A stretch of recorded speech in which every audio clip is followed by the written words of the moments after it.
Welcome to Storytime with Cozy Malka, a place where we come together to share works that help us think and can spark great conversation. As we gather around, let's put on our listening ears to hear amazing tales of truth, courage, friendship, and family.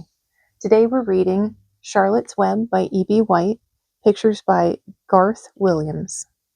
So without further ado, let's find a cozy spot, grab a friend, and enjoy a great story. Chapter 6, Summer Days. The early summer days on a farm are the happiest and fairest days of the year. Lilacs bloom and make the air sweet and then fade. Apple blossoms come with the lilacs, and the bees visit around among the apple trees. The days grow warm and soft. School ends and children have time to play and to fish for trouts in the brook. Avery often brought a trout home in his pocket, warm and stiff and ready to be fried for supper. Ugh. Ugh. Warm? Oh, warm and stiff. Yum. Now the school was over, Fern visited the barn almost every day to sit quietly on her stool.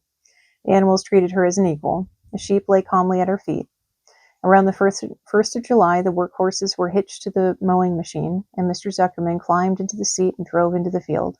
All morning you could hear the rattle of the machine as it went round and round while the tall grass fell down behind the cutter bar in long green swaths. Next day, if there was no thunder shower, all hands would help rake and pitch and load, and the hay would be hauled to the barn in the high hay wagon, with Fern and Avery riding at the top of the load.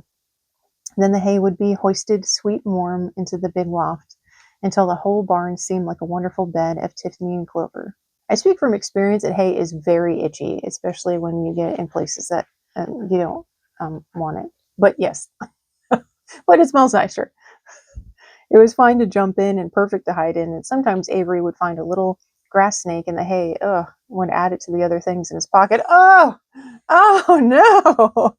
Uh, oh, I bet his mother loves him. Early summer days are jubilee time for birds in the fields around the house, in the barn, in the woods, in the swamp, everywhere love and songs and nests and eggs. From the edge of the woods, the white-throated sparrow, which must come all the way from Boston, calls, "Oh, Peabody, Peabody, Peabody," on an apple bough, and the phoebe teeters and wags its tail and says, "Phoebe, Phoebe." The song sparrow, who knows how brief and lovely life is, says, "Sweet, sweet, sweet, interlude, sweet, sweet, sweet, interlude." If you enter the barn, the swallows swoop down from their nests and scold, "Cheeky, cheeky," they say. In early summer, there are plenty of things for a child to eat and drink and suck and chew. Dandelion stems are full of milk, clover heads are loaded with nectar. The Frigidaire is full of ice-cold drinks. Everywhere you look is life. Even the little ball of spit on the weed stalk, if you poke it apart, has a green worm inside it. Oh! And on the underside of the leaf of the potato vine are the bright orange eggs of the potato bug. Lovely. It was on a day in early summer that the goose eggs hatched. This was an important event in the barn cellar. Fern was there, sitting on her stool, when it happened. Except for the goose herself, Charlotte was the first to know that the goslings had arrived. The goose knew a day in advance that they were coming. She could hear their weak voices calling from inside the egg. She knew that they were in a desperately cramped position inside the shell and were most anxious to break through and get out, so she sat quite still and talked less than usual. When the first gosling poked its gray-green head through the goose's feathers and looked around, Charlotte spied it and made the announcement. "I am sure," she said, "that every one of us here will be gratified to learn that after 4 weeks of unremitting effort and patience on the part of our friend the goose, she now has something to show for it. The goslings have arrived. May I offer my sincere congratulations?" "Thank you, thank you, thank you," said the goose, nodding and bowing shamelessly. "Thank you," said the gander. "Congratulations," shouted Wilbur. "How many goslings are there? I can only see one." "There are 7," said the goose. "Fine," said Charlotte. 7 is a lucky number. "Luck had nothing to do with this," said the goose. It was good management and hard work." At this point, Templeton showed his nose from its hiding place under Wilbur's trough. He glanced at Fern that crept cautiously towards the goose, keeping close to the wall. Everyone watched him, for he was not well liked, not trusted. "Look," he began in a sharp voice. "You say you have 7 goslings. There were 8 eggs. What happened to the other eggs? Why didn't it hatch?" "It's a dud, I guess," said the goose. "What are you going to do with it?" continued Templeton, his little round beady eyes fixed on the goose. "You can have it," replied the goose. "Roll it away and add it to that nasty collection of yours." Templeton had a habit of picking up unusual objects around the farm and storing them in his home. He saved everything. Certainly, certainly, certainly, said the gander. You may have the egg, but I'll tell you one thing, Templeton. If I ever catch you poking your ugly nose around our goslings, I'll give you the worst pounding a rat ever took. And the gander opened his strong wings and beat the air with them to show his power.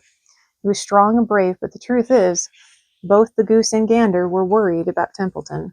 And with good reason. The rat had no morals, no conscience, no scruples, no consideration, no decency, no milk of rodent kindness, no compunctions, no higher feeling, no friendliness, no anything. He would kill a gosling if he could get away with it. The goose knew that. Everybody knew it.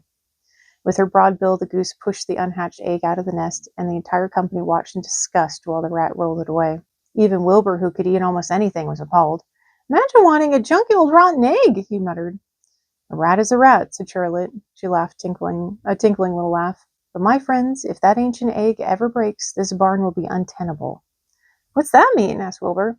It means nobody will be able to live here on account of the smell. A rotten egg is a regular stink bomb. I won't break it, snarled Templeton. I know what I'm doing. I handle stuff like this all the time. He disappeared into his tunnel, pushing the goose egg in front of him. He pushed and nudged till he succeeded in rolling it to his lair under the trough. That afternoon, when the wind had died down and the barnyard was quiet and warm, the gray goose had her 7 goslings off the nest and out into the world. Mr. Zuckerman spied them when he came with Wilbur's to supper. Well, hello there, he said, smiling all over. Let's see, 1, 2, 3, 4, 5, 6, 7, 7 baby geese. Now, isn't that lovely? All right, that's our chapter for today. We'll see you next time for the next one.